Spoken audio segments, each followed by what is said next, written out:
Hello everyone, welcome back to the channel. Sorry, it's been a few weeks since I uploaded. Lots of things going on at home. I was one of the things that I'm responsible for is my 94-year-old father, and I was over there about 4 times a day giving him medication, and then so I really couldn't get out to do anything, and then I fractured my big toe. So had a really difficult time walking. Did that during kickboxing, so just an accident, but yeah, it hurt. So I'm back today at Skagit Valley with my buddy John. He's just over there. So we set up camp already. It was kind of raining a little bit earlier, so we're just trying to set up camp really quickly, collect some firewood and so on, and kind of started to break a little bit, but still not very nice. I hope you can hear me okay. We're right on the river, so it's pretty loud. There's my camp with my new awning setup. It's awesome, works perfectly. Gives me an area to change to my boots. Dogs are running around, don't have to wipe the dogs down now, but definitely gives me a dry entry. That little gap between the awning and the door is not turning out to be a big deal. I may not end up addressing it at all. So let me just show you the camp.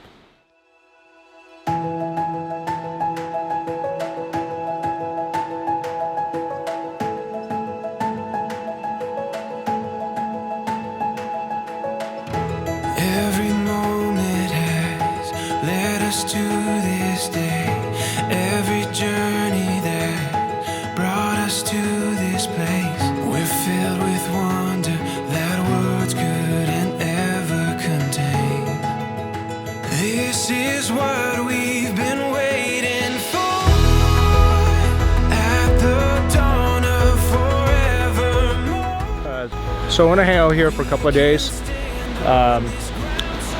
We probably have to relocate to a place less noisy, so I can actually show you guys the Aluminess galley boxes bumper combination that some of you guys have been asking about, and I said I'd make a video about it. So I'm gonna hang out here for a couple of days. I'm gonna cook, enjoy the outdoors, and then when I'm on my way out, I'll go and find a place to show you the bumper. What you making there, John?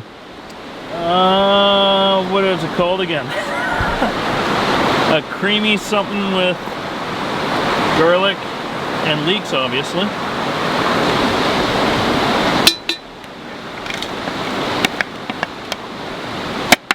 We're doing a creamy beef poiki? Poiki. Little cremini mushrooms and a powdered beef bouillon cube.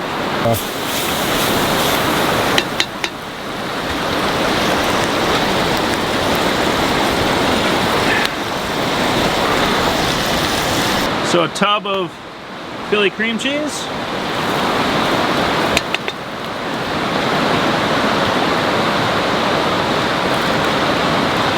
Dinner time. Woo! Little wine. How does that taste there, John? Have a bite there.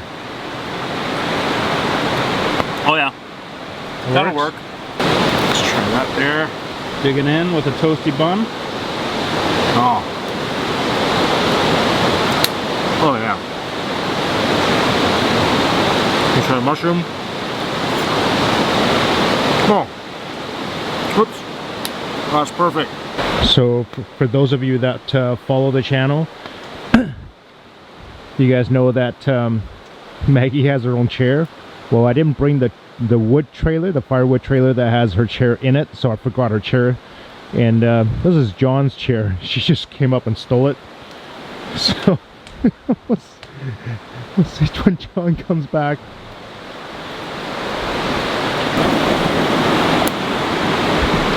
Greetings.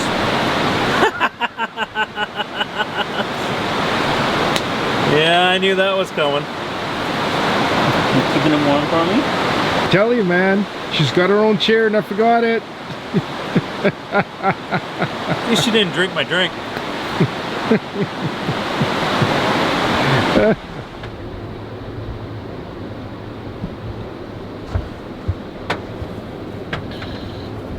sweetheart.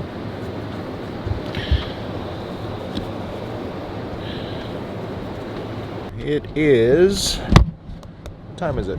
It is 10 after 10. What a great evening. We had a fantastic day. We came up... oh, I think we left town around 9:30 or so, 9:45. Drove for a couple hours to get to camp, and gathered and processed some firewood, and then we had a quick lunch, and we sat around the fire, and then we cooked dinner. Oh, chilled, just listened to some music, chit-chatted, caught up with John. And John hasn't camped with me for some time now, and yeah, it was just really nice to hang out with him. And now the girls had a great time. There's Daisy, there's Maggie. They love camping, and yeah, what a fun night. So, about to hit the sack. Pretty tired. I'm gonna hang out tomorrow, obviously, and John is gonna take off in the middle of the afternoon because he's got to work tomorrow. But I'm gonna hang out for another night. Yeah, and then I'll probably relocate and then film that segment on the bumper for you guys. And yeah, we'll see you in the morning. Morning, everyone. It's Saturday. The sun's starting to come out. We have breakfast, and John's processing more firewood. Gather some blowdown. Like the hair. Clouds starting to break through. Well, the sun is starting to break through. The clouds starting to break up. You can see the blue skies. Look at this beautiful. Let me just get out to the clearing here. Show you. Hopefully you can see the snow-capped peaks all around. Oh no, it's buried in snow. Or no, it's clouded over. There's beautiful snow-capped peaks all around. Actually, that's all right. Sure, the sun will break again. Anyways, we're sitting by the fire. I'm staying for another night. John is gonna have lunch and take off in the afternoon. He's got to work tomorrow. Beautiful sleep last night. Roar of the river right by me here. Oh man, Skagit Valley. What a beautiful spot.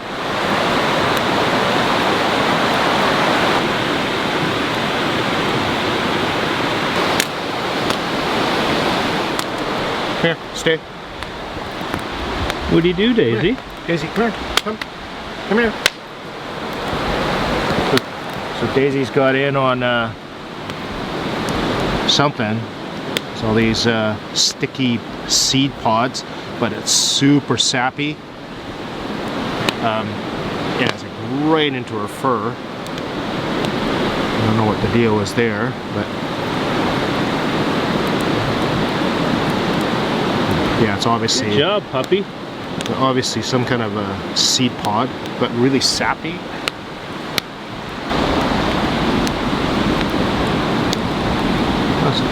That's not good.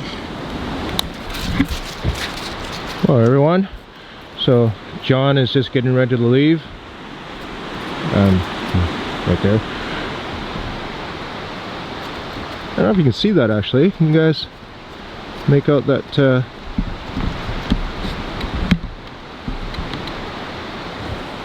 snow-covered peak up there? That's pretty cool. So those we had a wonderful little lunch. Had a burger. And there goes John. Bye.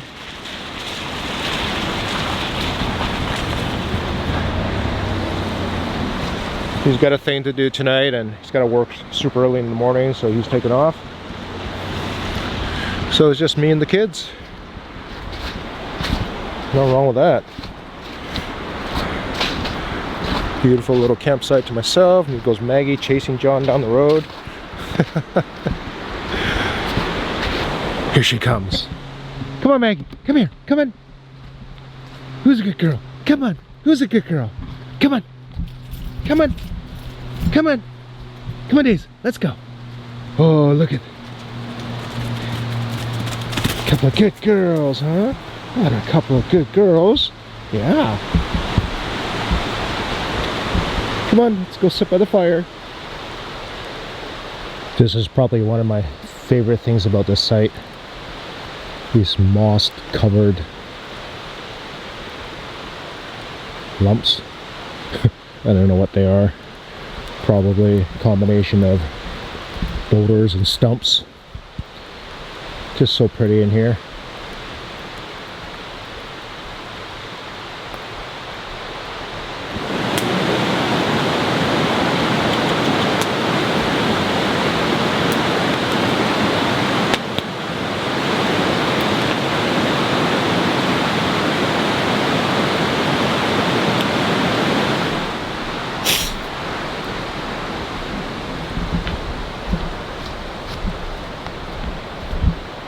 Wow, look at that. A little bit of blue sky starting to come through.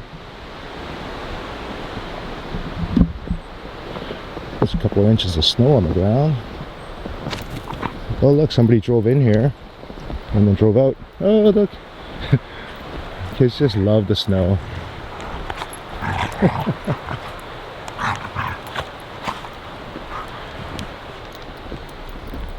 Yeah, it looks fresh tracks, like somebody drove in. I'm not sure if they saw my vehicle or not. Hello everyone, just finished on my breakfast, having my third cup of coffee. Watching the girls play in the snow. Enjoy the scenery here. So I'm going to do the dishes, pack up camp. Last night I didn't even know it snowed. It was obviously can't hear snow landing on the roof, and I think my roof was warm enough that whatever landed just melted. I'll have a better look once I bring the roof down, or I can feel it when I drop the roof. I left the awnings out, obviously not realizing it was going to snow, and woke up about 5 in the morning to go to the bathroom, and the awning had about an inch of wet snow on it, and luckily it didn't collapse or anything. So I shook it off. It pretty much stopped snowing. And the one on the back, the awning that I installed, without any legs at all, it actually stood up to the weight, which is amazing. I'm a little concerned about that, obviously, but nothing happens. Well, it's fantastic. Stood up to an inch and a half of snow. I don't want to test that again, though, so if I know it's going to snow, I'm definitely going to bring it in. But it's super nice to have that awning. So I'm going to relocate, get to a quieter spot. Went for a hike yesterday and found a nice little clearing not very far from here. Oh, snow falling off the trees. Found a nice little clearing, so we're going to relocate over there and show you guys the Aluminess galley boxes.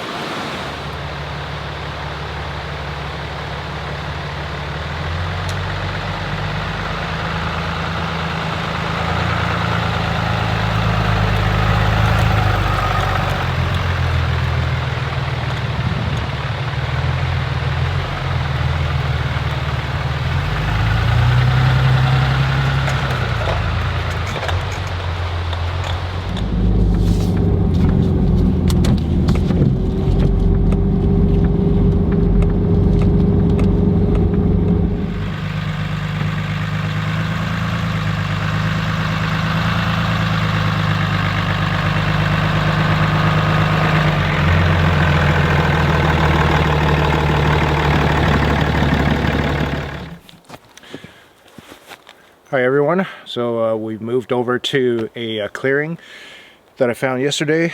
A little camping spot here as well too. Went for a hike yesterday and found the spot here. So this is the Aluminess bumper and galley box setup that I purchased with my own money. They don't know I'm doing this video. I'm going to do a critical review of this. I see a ton of social media pictures are always, you know, these good looking off-road vehicles that are always in the forest, by a river, by the beach, and just fantastic social media shots, but I don't really see too many critical reviews on it, and I thought I'd share my thoughts about this setup, some of the things that I'm really disappointed in, and some of the things I really like. So let's get into it. First of all, this is a double deluxe galley boxes. They're a little bit higher than the standard. The standard comes up to about here. and the idea is that you can fit a Honda 2000 2200 generator in here and still have some more room at the top here for your gear. In here, what I have right now is some tools up here, tire patch kit, pump, extension cord, shovel. Right now I have my my camp chairs and such, my gas and oil for my chainsaw. I have a couple of camp chairs and camp table in here. It just gets them out of the camper, because basically every time I get to camp I gotta bring everything that I need for the outside living. I have to get it out from underneath storage and bring it out, and it takes up a lot of room inside. So this is great because now I can just leave the stuff in here, and if I don't need it, let's say if it's raining or if I'm in town, I don't need the stuff, but I need to get inside the camper, I don't have to move things around. So this is a really nice thing to have. This is the one thing that's super nice about having these boxes. On this side over here, I've got my barbecue. Again, what I'm doing is just simply keeping things that are outdoor living. So I got my frying pan. There's a couple of frying pans actually. My fuel, propane fuel. I got my barbecue on this side over here. So these shelves here, they did not come installed, so you have to put this in yourself. So basically you figure out where your shelves have to go, which is kind of a neat idea in the sense of, like, if they pre-mount this or factory mount it, you would have a if that's not where you want it, if that's not what the size of your tools are or whatever, that might be annoying, because then you have to move the shelf, patch the hole, and so on. So this way you find out where your size of whatever you're putting in here is, and put in your own shelf. That's just kind of neat. These brackets at the top here, or fuel canister, I guess canister mounts, I believe it's an option, and they factory mount this because there's only one place for it to go. So up here you can put additional fuel canister, and this is my gray water jug. For the guys who have four-wheel camper, you know that we don't have onboard gray water, so this is my gray water. And it was always a pain because it's quite large and it's inside the camper, and again, if I don't need it, but it's still in there and it's in the way. So having this outside, fantastic choice. And of course, if I'm doing long distance stuff, I can have additional fuel for my truck. Right now I just got my gray water on here, and then this is just an extra tarp for my truck. This out to the bush this time, but I didn't end up actually using it. So this is a little thing that I came up with. It was my solution. I don't know a better way of doing this. So I have I purchased an extra backup camera that's OEM to the camera that's in the tailgate. I didn't actually remove the camera from the tailgate because I still want to keep the tailgate. So I purchased an extra one, and then what I did is I had my friend help me and 3D print a canister or a housing for it, and it's got a couple of rare earth magnets built into the inside. So what happens is when I have my trailer hitch on, all I have to do is move my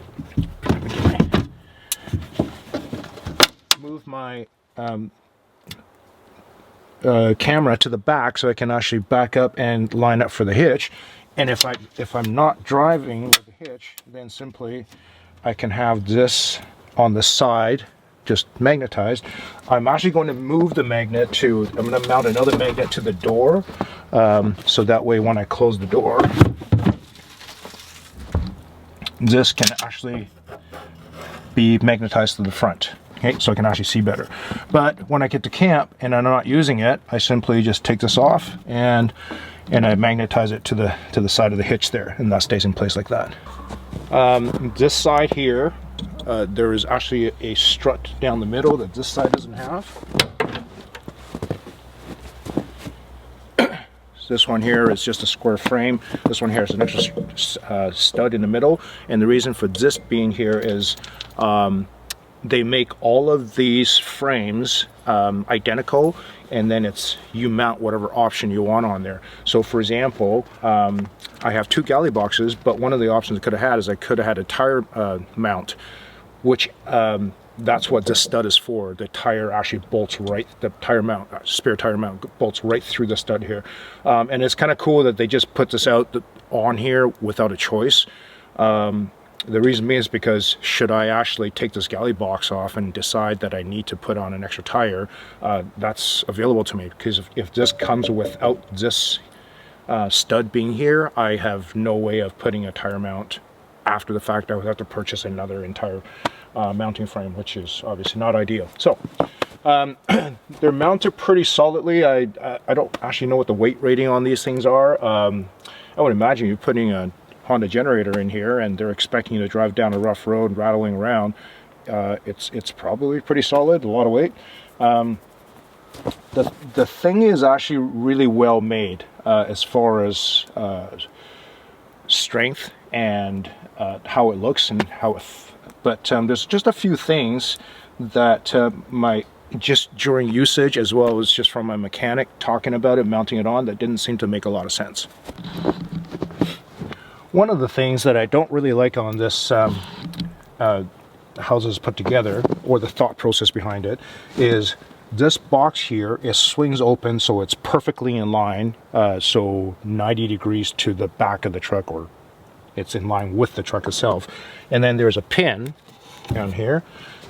This goes into a receiver right here.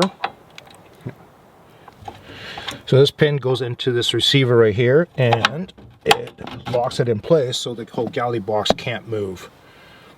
The galley box is now locked 90 degrees to this here, which is great, except the problem is that for my camper, and I don't know if this is the case for every single van camper out there, but I would imagine that this is a problem for some of us, but this door actually can't be latched because the latch, which is right here on the side of the camper, can't reach the mating piece on this door, so this simply just stops right here. And I wonder if, so I have to figure out how to do this. So basically I'll probably end up with just like a little bungee or something to keep this door open. And I wonder if some of the other guys with, let's say, Mercedes van doors or so on, they would have the same problem. So you can see here, this piece here, the receiver for this pin that drops straight down, I mean, this thing is welded on there. I mean, that's a beautiful weld, by the way, but it's a nice thick, I guess it's probably not a washer, but washer-like collar that they put in. And so there's not really another way. So if this hole could pivot out further, or that little piece can pivot out further, like say to around, say there, that would allow me to open up my door completely.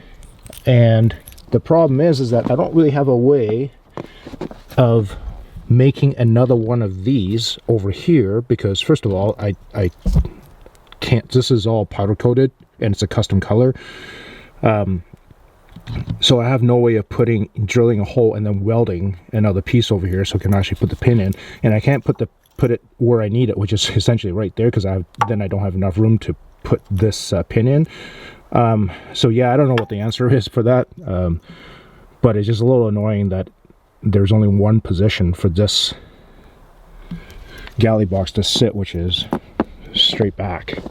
Another thing that was somewhat, I guess, either annoying or interesting, depending on how you look at it, is this bumper, the way it mounts it's just a straight bolt-on. It's the hole is absolutely precise. In fact, it didn't quite mate up with what the factory mount is for the bumper itself. So like, it's not a slot hole, it's literally just one hole, and your bolt has to be absolutely precise. And of course, as we understand, as you drive this truck a little bit, or even on delivery, it's not actually precise. The front bumper that I purchased from Hurd, you saw it earlier when I pulled up, nice solid beefy bumper. It has a three-way adapter, so you can the bumper can be adjusted up and down, sideways, and forward and backwards in order for it to line up perfectly. This bumper has none of that. It just has a hole. You put your bolt through it and you hope that your frame is straight and the bumper is straight. The bumper probably is straight, but the frame isn't. So it was off by just a hair. So that was really painful. He really struggled to put that on. And then the other thing is that, as you can see here, there's a massive gap here, and there's no way to adjust for that. And I'm pretty sure, and I'll show you something else in a second here that I might explain this. I'm pretty sure this bumper is about 2 inches lower than where it's supposed to be, but there's no adjustment piece. I have no way to move this bumper anywhere except where it is right now. So this is the upright bar, obviously where the galley box frame or the tire frame, spare tire frame, where it attaches. And in order for this whole thing not to rack this way, it comes with a strap. Now this strap did not have, the strap itself had 2 holes, had this hole and this hole, but the bumper upright itself did not have a hole, so you're supposed to drill this hole. So in the instruction, the mounting instruction, it says we're supposed to tie this strap to the tailgate locking pin, okay? And we couldn't, and this strap, in theory, they didn't say this had to be absolutely horizontal, but to my mechanic that mounted this, he said that he couldn't put it horizontal because he couldn't drill a hole here because of all the stuff on this side, so you have to drill it lower. But if you drill it lower, the strap would be up on an angle. Now mechanically it probably wouldn't make a huge difference, but he felt that the strongest position for the strap to be is perfectly flat. And of course that would make sense, right? Because if it's slightly on an angle, you start to have a bit of angular stress on it. So we ended up using, this is the pin piece for the wire that holds the tailgate. You know, you guys know what I'm talking about. So we ended up using that, but it doesn't actually line up. Here, let me show you. I'm going to show you guys on the passenger side here. So this bar, when it came, was perfectly flat. And we were really concerned about bending this because it's powder coated and clear coated. So any kind of bend, it's pretty much going to crack the powder coat. So, and then you can see here, we ended up stacking washers to make this work because this simply just doesn't line up. And then on this side, you can see it's exactly the same thing. We have to stack washers inside here. This had to be bent. So I'm not really sure exactly where this is supposed to sit. When I phoned the company, the customer service was super nice, really nice people. I really actually liked my interaction with them.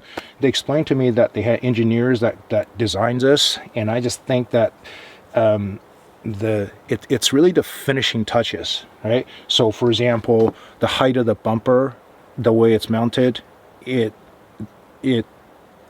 should have had an adapter bracket that you can make adjustments in the direction that you need it, even just the slightest amount.